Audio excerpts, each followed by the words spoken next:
Kagawa na nga ang landscape natin ng artificial na mga bato para mas gumanda ang view dito. Hindi ko nga lubos akalain na itong bahay natin ay magmimistulang. Resort ko lang na lang talaga ay swimming pool. Huy! Bale itong pwesto na to dito ay tambayanan talaga ng mga bisita. Or di kaya kung gusto natin mag-chill-chill dito na tayo. At least dito sa bahay natin, nature vibes din talaga. Ang sarap din sa pakiramdam na nakikita natin dito. Ang mismong paggawa ng mga design para dito sa bahay natin. Kahit papano may natutunan din tayo. Sobrang dali lang tignan tong ginagawa nila pero hindi din talaga to basta-basta. Siyempre kailangan mo din maging creative. Dati yung mga ganito ay nakikita ko lang sa mga resort or mga hotel. Kaya lang kasi dito mismo sa bahay natin ay meron ng ganito. At syempre sobrang excited namin sa magiging outcome talaga dito. Nung una ang pinakaplano namin dito ay maglalagay lang kami na parang bubong tapos bibili lang kami ng mga upuan at lamesa. Pero naisip namin why not magpa-customize tayo. Siguro mas maganda kung ganoon. At hindi naman talaga kami nagsisi sa desisyon namin. Kasi nga dahil customize siya wala talagang kapareha. Pagkatapos nga nilang lagyan ng semento ito lahat, pininturahan na para masimulan na yung pagpintura para mas mukhang totoong semento talaga siyang tignan. Mas mabilis nga yung paglagay nila ng semento compared sa pagpintura. Ito nga kasi daw ang pinakamahabang proseso yung pagpintura. Habang tinatapos nga yung artificial na bato natin na isa, sinisimulan din itong magiging upuan natin dito. Na syempre may design din na artificial rock. Grabe, sobrang ganda talaga nito pag natapos for sure. Ang unang ginawa nga dito ay nilagyan muna siya ng frame para dyan na mismo mabubuhos ng semento. Hindi pala talaga basta-basta ang paggawa nito kasi it would take days or weeks talaga. Ito yung ginagawa dito.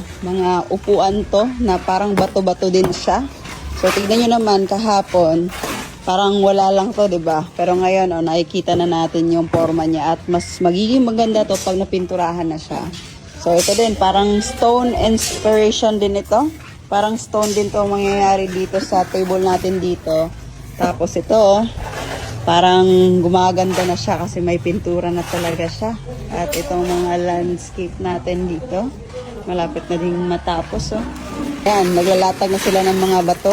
Nung gabi nga, nabuhusan na itong mga upuan natin. Para kinabukasan, kukurbahan na lang siya na parang bato talaga. Habang lumilipas yung araw, mas nagiging excited ako sa magiging outcome dito. Tapos lalagyan pa natin dito ng mga plants. For sure, mas magiging maganda. Excited din ba kayo? Comment nyo naman. Pati kung taga saan kayo para alam ko kung taga saan na. O saan na napapadpad itong mga videos natin. O di kaya may mga suggestions kayo na pwede natin idagdag sa design natin dito sa landscape. Tingnan nyo naman yung initial na outcome natin dito sa mga customized na rocks natin. Rock and roll talaga. Sa sobrang ganda. Ang lupit lang talaga kasi yung plano talaga namin dito sobrang simple lang pero ngayon mas pinaganda talaga siya. Tapos may malupit na landscape pa tayo dito sa bahay o diba perfect na perfect yung combination. Para ngayon ayoko nang umalis ng bahay ba gusto ko na lang tumambay dito. Sino kaya sa inyo ang mapipili natin na makakasama natin dito sa bahay? Comment lang kayo ha.